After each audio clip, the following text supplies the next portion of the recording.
how's it going? Welcome back to Lovett Film. My name is Jamie and I'm your host. I'm here today with Chris, the co-host. How you doing, man? I'm doing pretty good, yeah. You're having some invisible popcorn? I'm having some invisible popcorn. It's been a good month for movies, hasn't it? It really has, you know, like, I mean, I think we can tell by what you're wearing what we're going to talk about. Yeah. So, it's no secret, we're going to talk about wild hogs. No, we're going to talk about Spider-Man. Yeah. Brand new day, Chris. Yeah, Spider-Man Brand New Day. It's come out now, what has it been, 2 weeks? It has been, I think it's been 2 weeks and it's made $2 billion. Yeah, absolutely crazy, but I'm not surprised at all. Like, it's made more money than Avengers Endgame, I think, as well.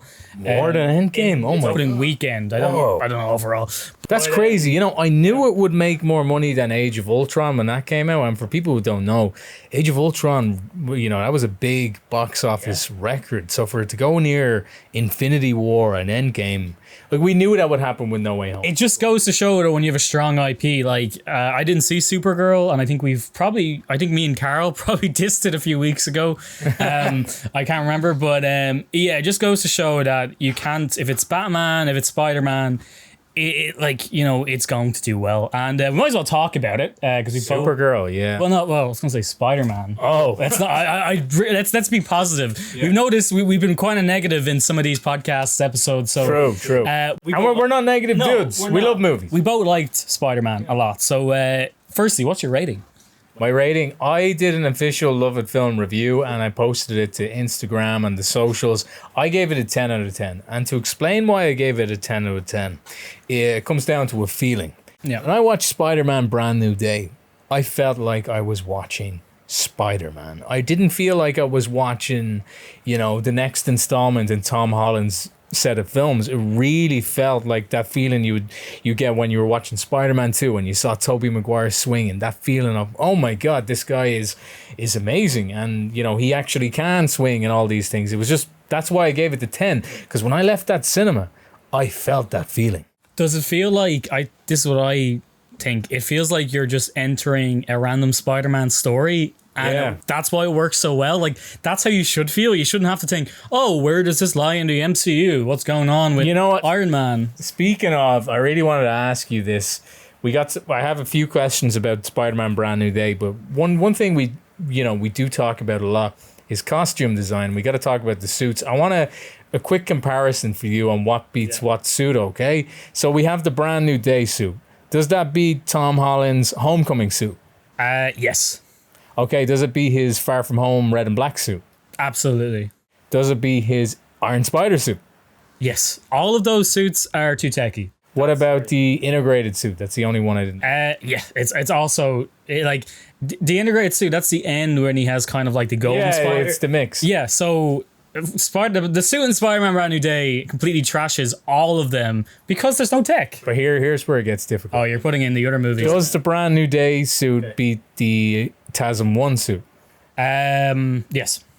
Does the that TASM 1 suit worked great for that movie because it was like the first time you can actually believe Spider-Man creates his own costume. Right. But it suits that particular story of Spider-Man. Does the Brand New Day suit beat Tobey's black suit? No, come on, man! Like, it is the most iconic. Ah, man, the black suit, it hits hard. You can't. You know what? I think it slaps better if it goes just red and blue versus red and blue because. Well, no. It's Spider-Man, man. No, this is my question to you. So the aura of the black suit is unmatched. Would it be fair to say he put some dirt in its eye? He's gonna put some dirt in the eye, like. There was a reason why there was so much outcry for the second Spider-Man game, or the first one even. There was no black suit, and then they added it in the second game, Tobey's one. It is, I know it's not comic accurate with the big white eyes and like has web lines, unlike obviously the comics, but it is the perfect version for Tobey's Spider-Man. Yeah. So 100% beats. But if you're sticking to red and blue though, who do you have next? This is where it gets really difficult. Okay. Does the Brand New Day suit beat the TASM 2 suit? They're very similar. You wouldn't have the Brand New Day suit if not for the TASM 2. Yes. I would not believe that Peter Parker can make the TASM 2 suit. That's fair. It is the best looking one, I would say, But I prefer the other one because it just fits Peter's. Peter's a broke, like, you know, I don't even know. He doesn't even have a job in this. He's not even working for the Daily Bugle, as far as we know. I mean, there's not really a need for photographers, I guess, today. So, you know, as cool as Andrew's one look, it doesn't look like he could physically make that unless he got Oscorp technology or something like that.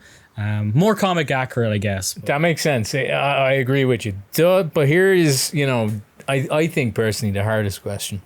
Does the Brand New Day suit beat Tobey Maguire's red and blue suit? No. Tobey Maguire's suit, obviously, I'm a bit biased. Grew up with him. I'm wearing the Human Spider-esque t-shirt. Here is our Toy Biz. Is it Toy Biz? Here, for any fans of toys out here, here's something really cool. Our director, Carl, wanted me to point this out. This thing here, this guy, I'm not sure if this is in focus, but this little guy is from Burger King in 2004 in this, I think it was May when Spider-Man 2 came out, and let's see if we can get that focus. Is he focused, cameraman? Yeah, spit out. About here? Yeah. Check this guy out. Burger King 2004. Very cool, right? Yeah, I mean, like, look, Toby's suit, it's the one I grew up with. It is the best. It is, of course, it's very unrealistic that I again, as you know, a student, like someone like Peter Parker could make a suit like that, but it is the best looking in my opinion. It's just, look, yeah, call it nostalgia, call it whatever. It's the best. But in terms of Brand New Day, bringing it back to Brand New Day, do you think it's Tom Holland's best? Oh yeah, man, it is. Yeah, it is. yeah. Tom Holland was he gave such a good performance in the movie, and like what I said that in my review, like I was so unbelievably happy with the film. Everything about it was, you know.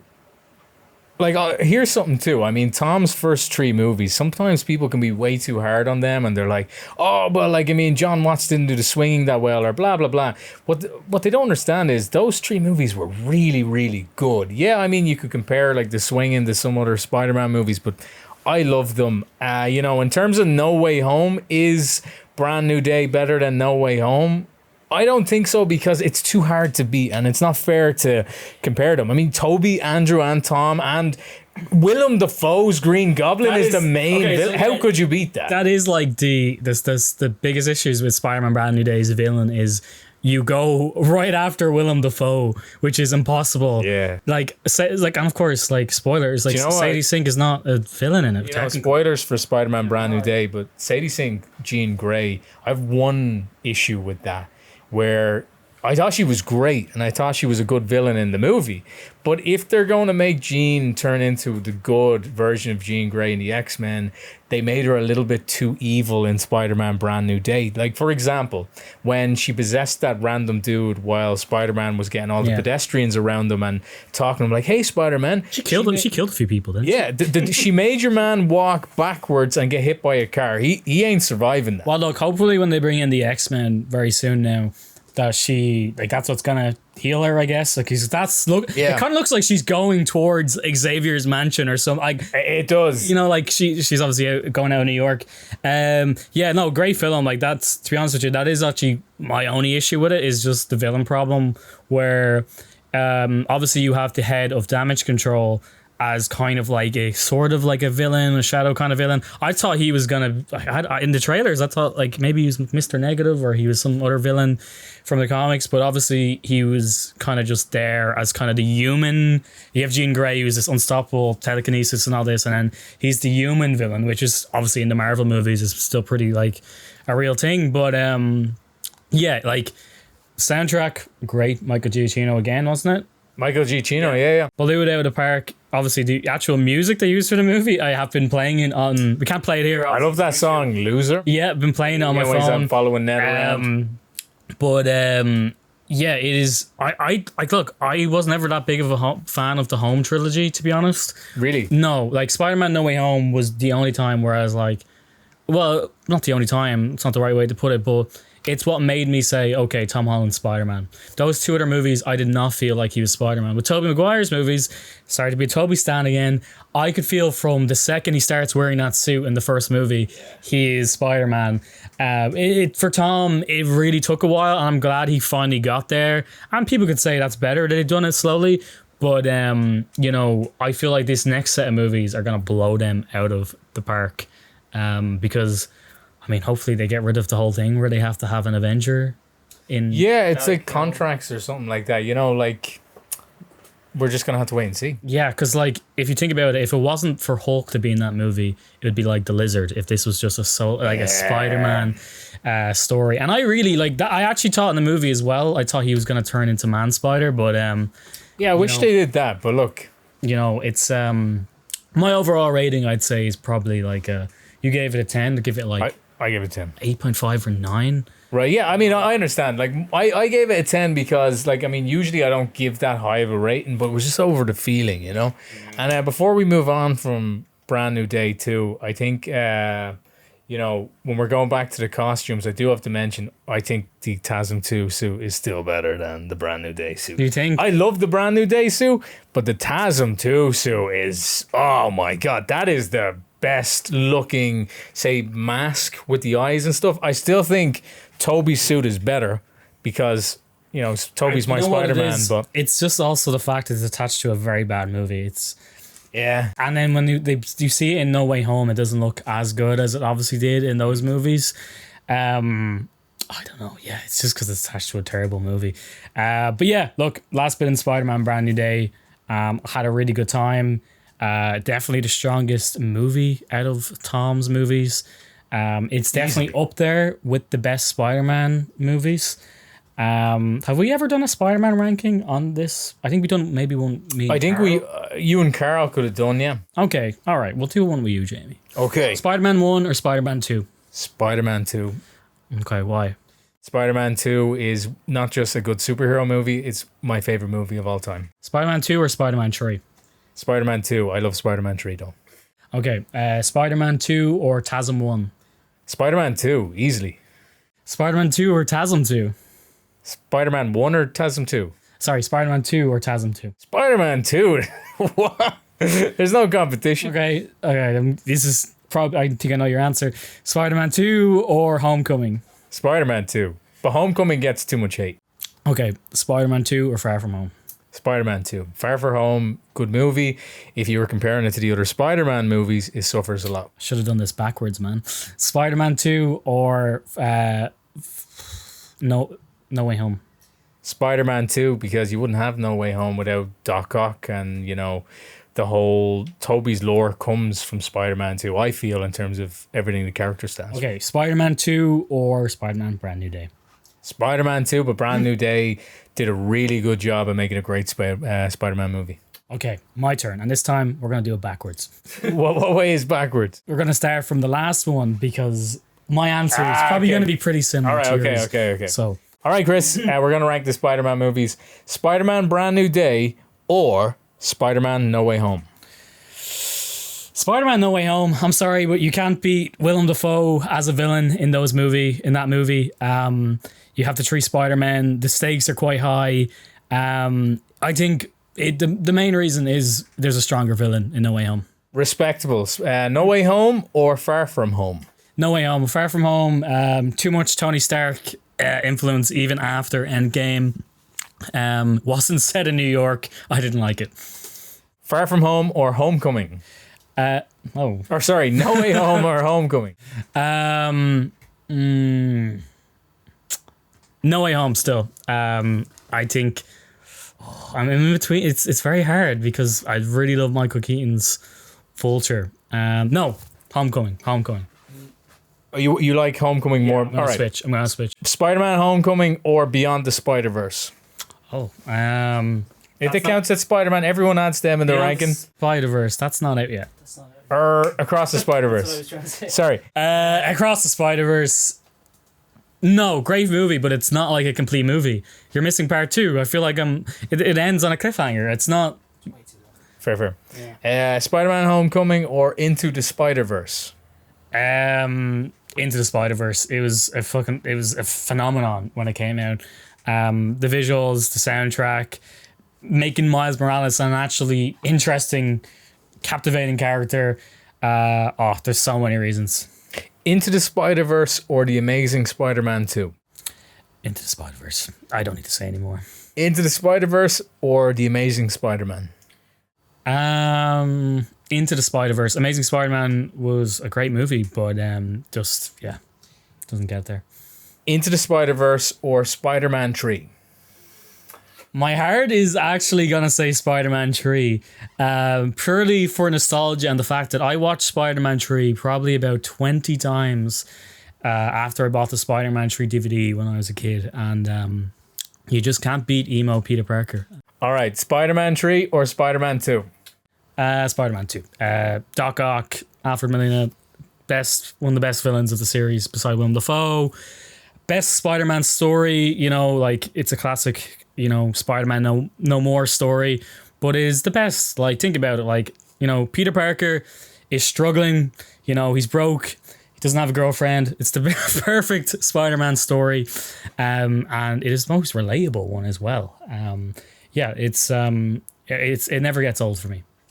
Right, so Spider-Man 2 or Spider-Man? For all the reasons I just said, Spider-Man 2 beats 3. It beats 1. Like, 1 was the staple, and it's very hard to forget about. And of course, you have Willem Dafoe, but it's one of those times where we talked about this on the podcast before, where the sequel beats the original. Sorry for the interruption. If you are enjoying this video, why not leave a like, subscribe to the channel, click the bell notifications, rate us on Spotify and Apple Podcasts, follow us on all our socials at Lovett Film. We've interviewed people from GTA, Red Dead Redemption 2, Fallout, Dexter, you name it. More coming right here on Lovett Film. Well, I think that's enough on Spider-Man Brand New Day. One thing I really want to talk to you about today, Chris, too, before we move on to, I know we want to talk about the Odyssey too. Yes. But a big thing I want to talk about before that, so we're not just talking about new movies that came out, make it a bit funnier for the audience here. We're going to talk about a new segment today. We're going to talk about chick flicks, because you know what, Chris? We're in touch with our feminine side, and we know a lot of chick flicks. Like Die Hard. That's not one. Love It or Hate It is it's on sabbatical. Anyway, we're gonna talk about some chick flicks, Chris. If you could pick the best chick flick, what would it be? The best chick flick. Can I see a list first? Well, I can name some. 13 Going on 30, Princess Diaries, Miss Congeniality. All right, one sec. Catted Kelly? What? What are you smoking, man? Catted This Kelly. is a big one to open on. I wouldn't put that on for my dog when I'm leaving the house. Catted Kelly. What? How do you know what it is? Moving on. Okay. Sorry, guys. Let me just... You can ask me, Chris, what the best chick flick is in my mind. I think it's 13 Going on 30. Okay, give you a reason why. 13 Going on 30 is just a really good movie, man. That scene at the end where Jenna goes into Mark Ruffalo's character and she wants the house and she starts crying and stuff. That's like that's just such a powerful scene. And the whole concept, it's very, I don't know if it's ever been done before. It's not very Freaky Friday. It's more like waking up in your own body when you're 30. From a kid's perspective, I remember being a kid watching that going, wow, like when I was around 13, imagine I woke up when I was 30, I'd be like, the kid's imagination goes wild. And I just think as a concept, it's a really cool movie. I did hear they're making a new one, which, why? I mean, the other one is timeless. It's very, very good. You could argue Dirty Dancing is a chick flick. I mean, that's a great movie. The Sways is in it. And what was the main girl's name in real life? Jennifer Grey. Really good movie. Yes. It's based in the 1950s. Just really good choreography from the filmmakers and the dance team and that. Do you know, I did hear, I think it was, it could have been Dirty Dancing or it could have been The Outsiders. There was a movie where Patrick Swayze was in it, right? And one of the co-stars went to the hotel room that Swayze was in. And they were like, where the hell is the guy? I mean, like, we're supposed to be on set. And they knocked into his door. And Patrick Swayze was doing push-ups with concrete blocks on his back. That guy is so badass. Have you ever seen Roadhouse? Yes. Roadhouse. What a movie. I love Roadhouse. Who needs chick flicks? Roadhouse. Now, Roadhouse. We're going is to do a an good essay on Roadhouse. I just love where they're like, hey, do you want a drink? He's like, coffee, black. Or like, hey, do you fly? No. Too Okay. dangerous. So what we'll do is we'll do a chick flick this or that. Are chick flicks better than Roadhouse? No. So I'm going to give you a list, Jamie, and you're going to just say, like we're doing for the Spider-Man. Okay, yeah. Go on, I'm ready. Okay. Jamie, rank these chick flicks. All right. Legally Blonde or Mean Girls? Mean Girls. We interviewed Mark Waters, the director. Good guy. Mean Girls or Miss Congeniality? Miss Congeniality. Yeah, gotta love Sandy Bullock. Miss Congeniality or The Devil Wears Prada? Miss Congeniality. Yeah. Miss Congeniality or 13 Going on 30? 13 Going on 30, I think, is a better concept. 13 Going on 30 or The Princess Diaries? 13 Going on 30, because concept's so strong. Oh, the amount of turds here is funny, and trees. Trees, yeah, gonna get made fun of. What did you say there? The Princess? I know, I said 13 Going on 30. 13 Going on 30 or How to Lose a Guy in 10 Days? 13 Going on 30, but McConaughey, cool guy. 13 Going on 30 or 10 Things I Hate About You? 13 Going on 30. 13 Going on 30 or Clueless? 13 Going on 30, but you gotta love Alicia Silverstone. 13 Going on 30 or Easy A? Or what? Easy A. Oh, I love Easy A. It's a great movie with the Pocket Does it beat Sunshine it? song. No. Okay, 13 Going on 30. This is going to be great for the seen a engagement lot of on these. Instagram, guys. Me saying I've 30, actually seen a lot of these, which is funny. or The Duff. Get chicks who want to watch it. seen The The Duff, that's with Green Arrow's cousin, right? Okay, so 13 and 30, Going on 30, or She's the Man. She's the Man is really funny, but 13 Going on 30 wins. Okay, 13 Going on 30 wins. We're going to now move to bad movies worth watching. Oh, Chris, do I have a lot of them. Okay, Jamie, give your 5 movies. Give 5. Jamie, list 5 bad movies that are worth watching. Right, for the record, a lot of people think these movies are bad. I love them, and I think they're great and all worth watching. Without a Paddle, with Matthew Lillard and Dak Shepard and Seth Green, that film is just class. That movie is awesome. With DB's Treasure, I watch it every year. All right, so Without a Paddle, Click with Adam Sandler. Anyone who says that's a bad movie needs to get themselves examined in the head, all right? That scene where he's rewinding with his dad, who was like the last moment he saw him, he's like, I love you, son. And he realizes his dad said, or at the end in the rain, and the music, Click, all right? So Without a Paddle, Click. Wild Hogs, because you have Tim Allen, John Travolta. Yes. The other actor's name. David Spade. No, not David Spade. I can't remember his name now, but they're the 2 actors' names that always pop in my head. William H. Macy is another Wild Hog. Yes. And the guy from Bad Boys and Martin Lawrence. Yes. He Wild Hogs. Watch Wild Hogs. Also, Ray Liotta is the villain. Great film. All right, so we have Without a Paddle, Click, Wild Hogs, 2 more about Euro Trip. Scotty doesn't. No, come on, Matt Damon singing the song. So good. Christian Crook is it's just great movie. Some people don't like Euro Trip, but I love Euro Trip. One of my favorite movies. One more. Spider-Man 3, I don't know. Spider-Man 3. Anyone who says it's a bad movie, idiots, man. Idiots. Okay. That's my list. And are you fairly similar on that? I'd be pretty similar. I can't think of any other bad movies that I particularly really like watching. I love Click. I just love Click. That ending is so sad. You know? Okay. All right. I like your list, Jamie. We're now going to talk, just because we did say we were going to talk about the Odyssey. So in light of the Odyssey, Right. I want you to rank the Christopher Nolan movies. Oh, man. Okay. That's really... We're not going to probably go over all of them, but that's difficult. you know, we have. They're all great, by the way. He doesn't have a bad movie. There's only one that I'm really low on because of the concept. But Okay, Batman Begins or Memento? Batman Begins, because I'm such a hardcore DC fan. It's just a great film. Okay, Batman Begins or Following? I gotta be honest. Following is one of the only Christopher Nolan movies I haven't seen, so I can't rank that one. Okay, Batman Begins or The Prestige? The Prestige is a great movie, but I love DC so much, I have to say Batman Begins. Okay, Batman Begins or The Dark Knight? The Dark Knight is not only one of the best superhero movies ever made, it's one of the best movies ever put on to cinema. The I feel like in recent times with the Batman becoming popular, people are forgetting how good The Dark Knight is. Yeah. It is incredible. Okay, The Dark Knight or The Dark Knight Rises? The Dark Knight, but Dark Knight Rises is a great movie and doesn't have a single flaw. And anyone who says it does has something wrong with them. Okay, The Dark Knight or Insomnia? The Dark Knight. The Dark Knight or Dunkirk? Dunkirk is really, really visually beautiful, but The Dark Knight is... The Dark Knight or Interstellar?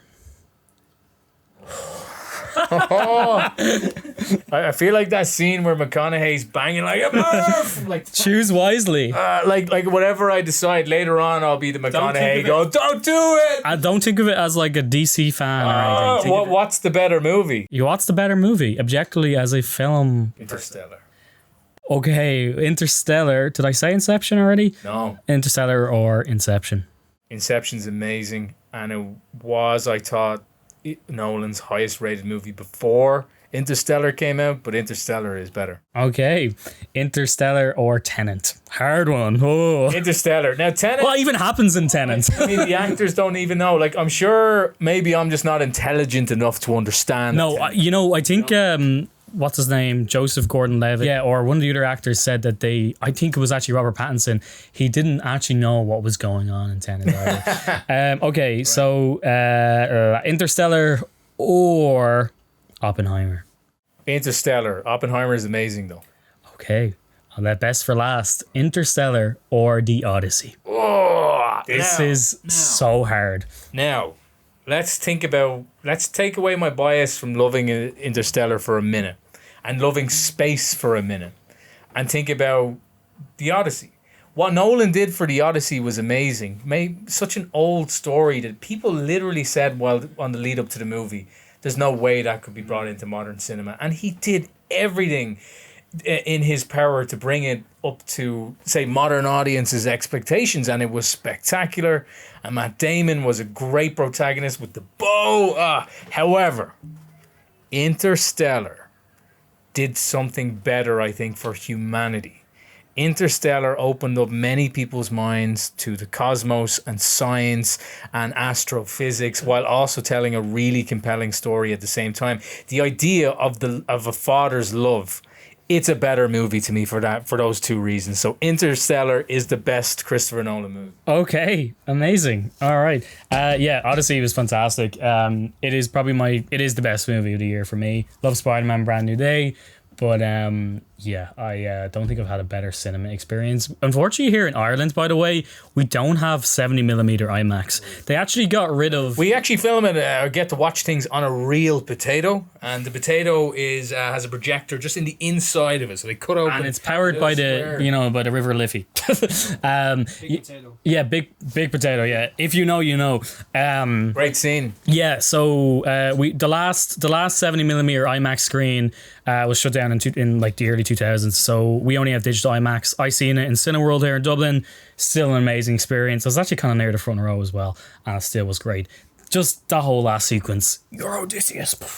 Jesus Christ, it's Jason Bourne. Yeah. That's what I said to my friend. And I know in the book he didn't actually touch the dog. His dog. What was his dog's name again? I can't remember. But in the movie he did. And I think it works. It works a lot better, the fact that he did actually touch his dog. Exactly. I don't care if it's... I think it was a great movie, and we've been blessed this summer, and I can't wait to see the end of Oak Street, the Ewan McGregor movie. I mean, Obi-Wan and dinosaurs, I can't wait to see that. But anyway, guys, we have to wrap up this episode because... Hey, look, we've been talking a long while, but thank you so much for joining us again here on Lovett Film. Don't forget to like, subscribe, click the bell notifications, and thank you for choosing our podcast. There is a million podcasts out there, so the fact that you're listening to ours, we appreciate it. Next week's guest, I'm going to announce it here for folks who listen to the podcast a few days before we usually announce it. But if you are a fan of Backrooms, and in particular, Pirate Clark, you're in for a treat. We have Robert Baratsky. Now, Robert Baratsky is the creature actor from the movie. He also played Offspring in Alien Romulus. What a cool guy. So, guys, if you're a true Lovett Film fan, you get the guest reveal right here. Guest reveals are always going to be early on the show. Anyway, guys, thank you for watching, and tune in to Robert Baratsky next week. Hey guys, it's Carl here. Support the podcast and like, subscribe, follow, or wherever you may be.